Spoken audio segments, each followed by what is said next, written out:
Welcome to the NASA Jet Propulsion Laboratory Interactive Virtual Tour, produced in partnership with the California Institute of Technology.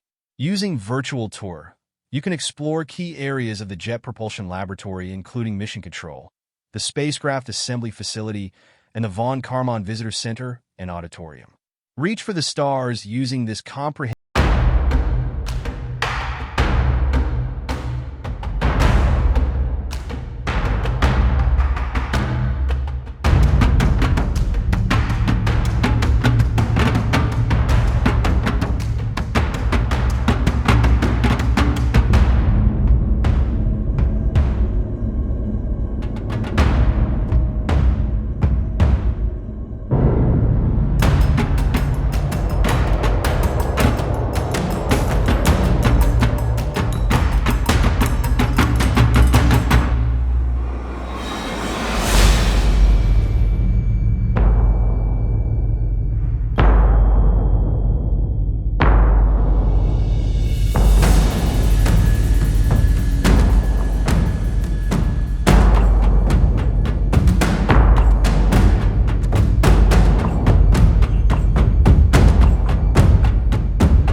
we do possible.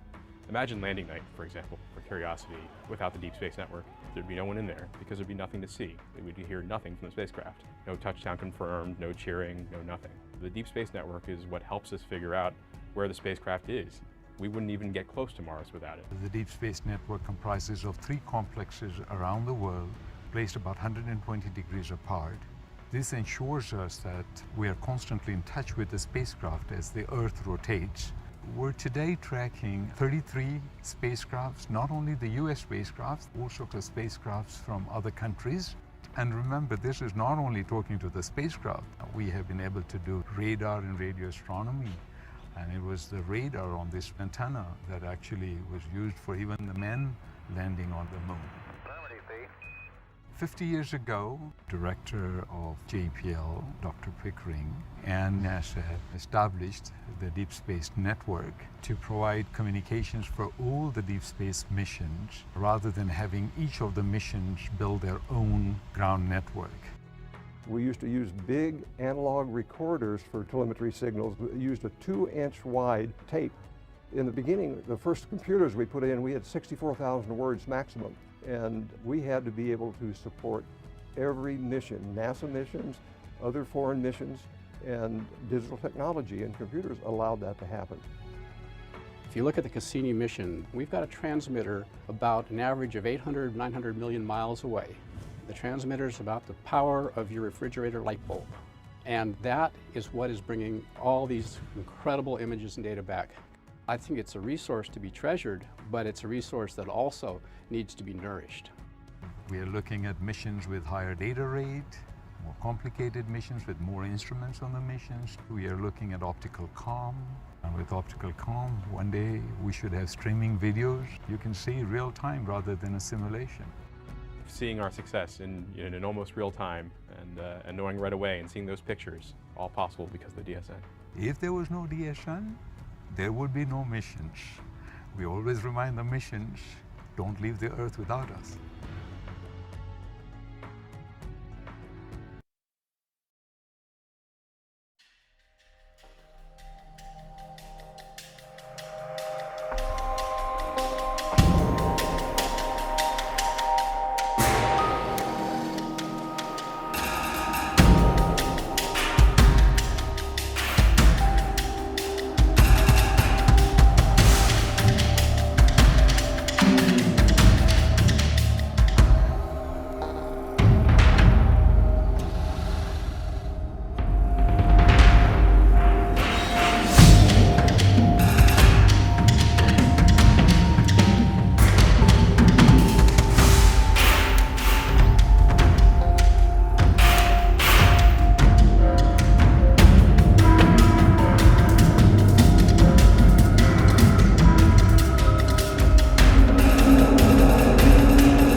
people within NASA, JPL, but also contractors, Lockheed Martin, all these people who brought their best to the table to help us look at the sky in a new way.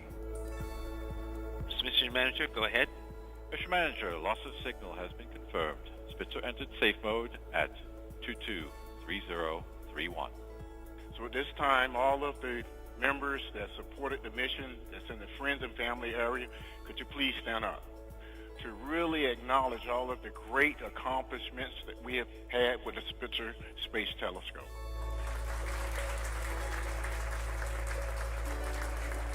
It's a can-do, will-do attitude that makes these things possible.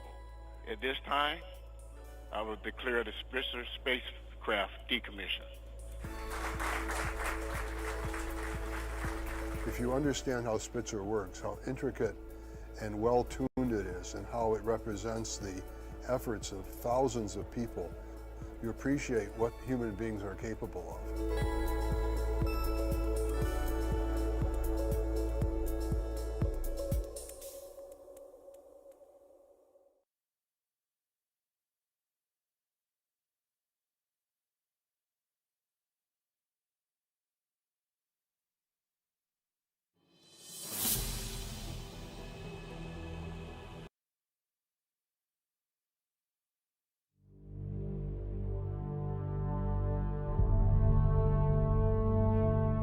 A lone explorer. On a mission to reveal the grandeur of Saturn, its rings and moons.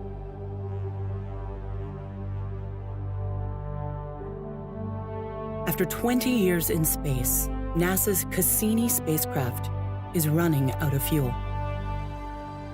And so, to protect moons of Saturn that could have conditions suitable for life, a spectacular end has been planned for this long-lived traveler from Earth. 5, 4, 3, 2, 1. And liftoff of the Cassini spacecraft on a billion-mile trek to Saturn. We have cleared the tower. Its program is in. All program is in. In 2004, following a 7-year journey through the solar system, Cassini arrived at Saturn. To the SOI burn attitude or pointing position, and light up the rockets. The spacecraft carried a passenger, the European Huygens probe, the first human-made object to land on a world in the distant outer solar system.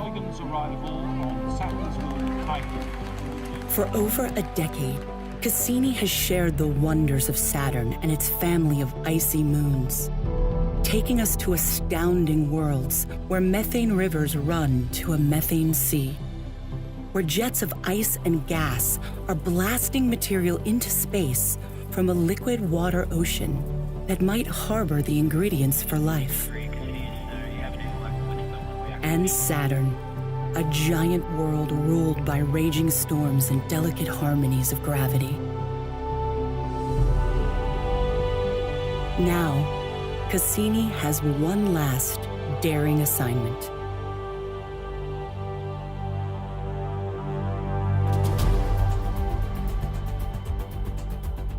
Cassini's grand finale is a brand new adventure. 22 dives through the space between Saturn and its rings.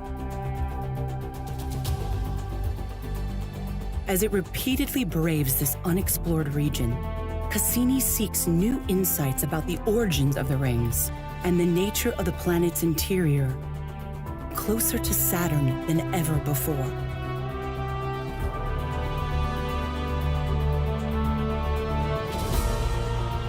On the final orbit, Cassini will plunge into Saturn, fighting to keep its antenna pointed at Earth as it transmits its farewell.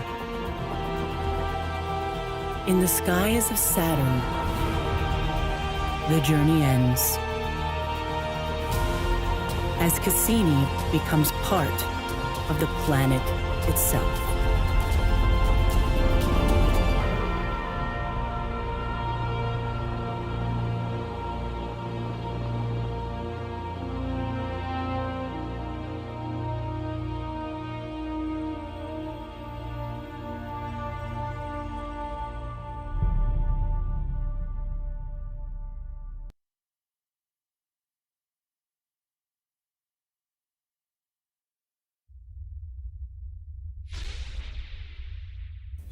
Systems, this is Nav.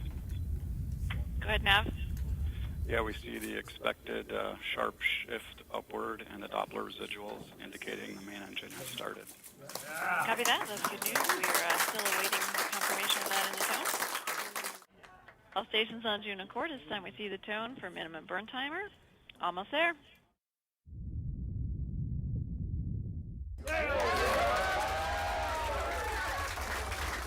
All stations on June Accord. We have the tone for burn cutoff on Delta B. Gratuito mum Juno. Welcome.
spacecraft to make it to Earth. That's how far Mars is away from us. So when we first get word that we've touched the top of the atmosphere, the vehicle has been alive or dead on the surface for at least 7 minutes.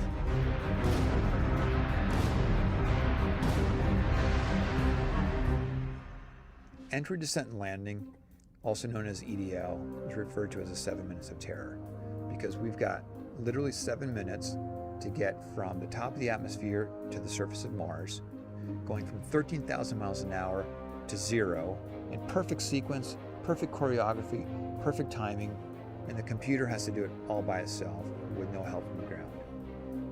If any one thing doesn't work just right, it's game over. We slam into the atmosphere and develop so much aerodynamic drag. Our heat shield, it heats up and it glows like the surface of the sun. 1,600 degrees. During entry, the vehicle is not only slowing down violently through the atmosphere, but also we are guiding it like an airplane to be able to land in a very narrow, constrained space. This is one of the biggest challenges that we're facing, and one that we had never attempted on Mars. Mars is actually really hard to slow down because it has just enough atmosphere that you have to deal with it. Otherwise, it will destroy your spacecraft. On the other hand, it doesn't have enough atmosphere to finish the job. We're still going about 1,000 miles an hour. So at that point, we use a parachute. The parachute is the largest and strongest supersonic parachute that we've ever built to date. It has to be able to withstand 65,000 pounds of force, even though the parachute itself only weighs about 100 pounds. When it opens up that fast, it's a neck-snapping 9 Gs. At that point, we have to get that heat shield off. It's like a big lens cap blocking our view of the ground to the radar.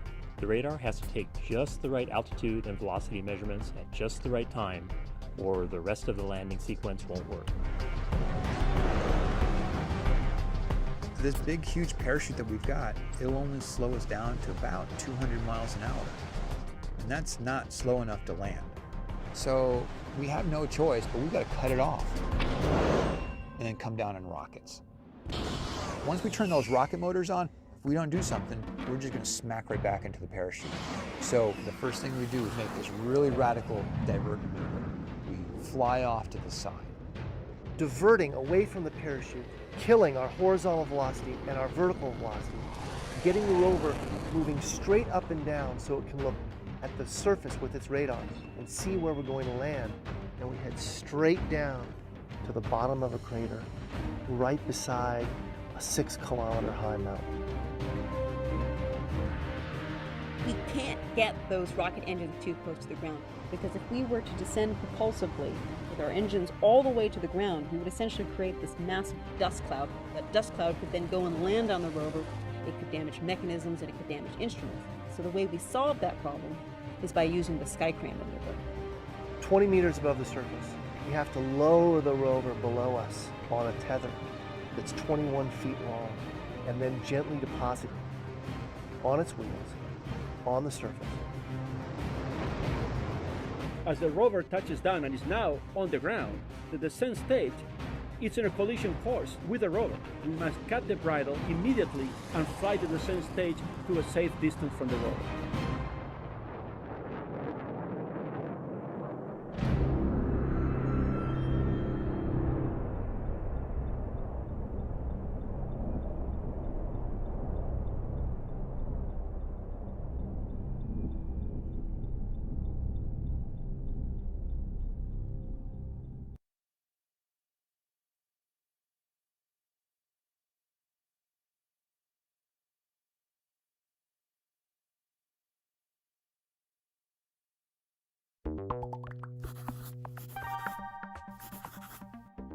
After 7 dramatic minutes of entry, descent, and landing, everyone will want to know, did Curiosity survive?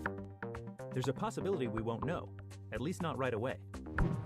During its descent through the atmosphere, Curiosity must switch to a new antenna for each transformation it makes. At each switch, we could lose lock on the signal for a short time. That won't hurt the rover, it just means we won't know what's happening right away. Even with a solid signal, the communications link direct to Earth only works during the first half of the rover's descent. Why? Like Earth, Mars is spinning, and during landing, Curiosity and its landing site will disappear from view like the sun setting. Out of sight equals the end of direct radio contact. But NASA has 2 spacecraft orbiting Mars that can help. For the second half of Curiosity's descent, the Mars Odyssey orbiter is in a good place to pick up the rover's signal and send it right back to Earth. To best hear Curiosity's signal, Odyssey must rotate about an hour before landing. That sounds easy, but engineers are asking Odyssey to perform a maneuver it's never tried before. Will it work? Probably, but it's not a sure thing. If Odyssey doesn't rotate successfully, never fear, the rover won't be affected whatsoever. Once again, it just means we have to wait longer to hear from the rover. Odyssey could perform as hoped, but we're still not home free. Engineers always think of what-ifs. For instance, what if the rover lands on a slope? If so, the low-flying Odyssey orbiter might not be able to pick up its signal. Even if everything goes according to plan with Odyssey, there's a final challenge: time. The rover may be standing safe on Mars, but Odyssey has to be quick in getting the signal. Odyssey is moving fast. It will only be in the line of sight to hear from the rover for a few minutes, perhaps no more than 5. So the Mars Reconnaissance Orbiter plays the role of backup. It will also fly overhead to capture what happens and then store the landing data it collects on board for playback to Earth a few hours later. Engineers then have to decode the data, which takes several hours. Sometime in the middle of the night for Curiosity's mission team, it's possible that the orbiter could tell us the rover's fate. Or there are other scenarios where the rover might be perfectly safe, but we might not hear from it for 3 days. That's all to say, Curiosity's landing is filled with drama and will need lots of patience. No wonder they call this rocket science.